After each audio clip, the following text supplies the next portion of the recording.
પૂર્ણિમાના આ પવિત્ર અને પ્રેરણાદાયી પર્વની ઉજવણી કરવા માટે એકત્રિત થયા છીએ. ગુરુ પૂર્ણિમા ગુજરાતી માસ અષાઢની પૂર્ણિમાના દિવસે ઉજવવામાં આવે છે.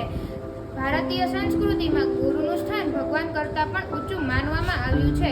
સંત કબીરદાસજીએ કહ્યું છે, ગુરુ ગોવિંદ દેવું ખડે કાકે લાગુ પાય, બલિહારી ગુરુ આપને ગોવિંદીઓ બધાય.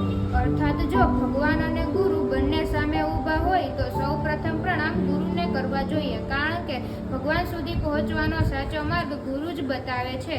ગુરુ પૂર્ણિમાનો આ દિવસ મહાન ઋષિ વેદવ્યાસજીની જન્મ જયંતિ તરીકે ઉજવવામાં આવે છે. તેમણે વેદોનું સંકલન કર્યું, મહાભારત જેવા મહાન ગ્રંથની રચના કરી.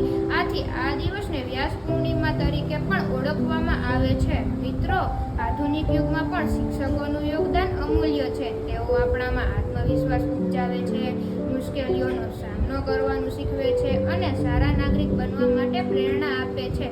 આથી હંમેશા આપણે ગુરુજનોનો આદર કરવો જોઈએ અને તેમના ઉપદેશોને જીવનમાં ઉતારવાનો પ્રયત્ન કરવો જોઈએ.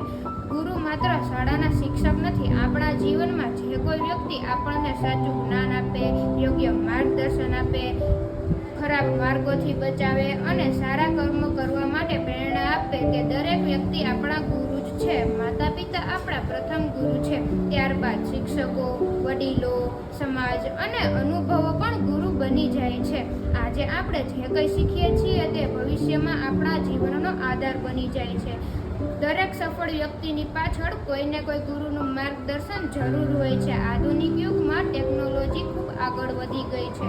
મોબાઈલ, ઇન્ટરનેટ દ્વારા ઘણી માહિતી મેળવી શકાય છે, પરંતુ માહિતી અને જ્ઞાનમાં ઘણો ફરક છે. સાચું જ્ઞાન, યોગ્ય વિચાર શક્તિ અને જીવન જીવવાની સાચી કળા માત્ર ગુરુ જ શીખવી શકે છે. તો ચાલો મિત્રો, આજે આપણે ગુરુ પૂર્ણિમાના આ અવસરે સંકલ્પ કરીએ કે હંમેશા ગુરુજનોનો આદર કરીશું, તેમના માર્ગદર્શનોનું નિષ્ઠાપૂર્વક પાલન કરીશું, સારા સંસ્કારો અપનાવીશું અને એવા આદર્શ વિદ્યાર્થી બનીશું કે આપણા ગુરુજનોને આપણા પર ગર્વ થાય. અંતમાં હું મારા તમામ ગુરુજનોને હૃદયપૂર્વક વંદન કરું છું. Thank you.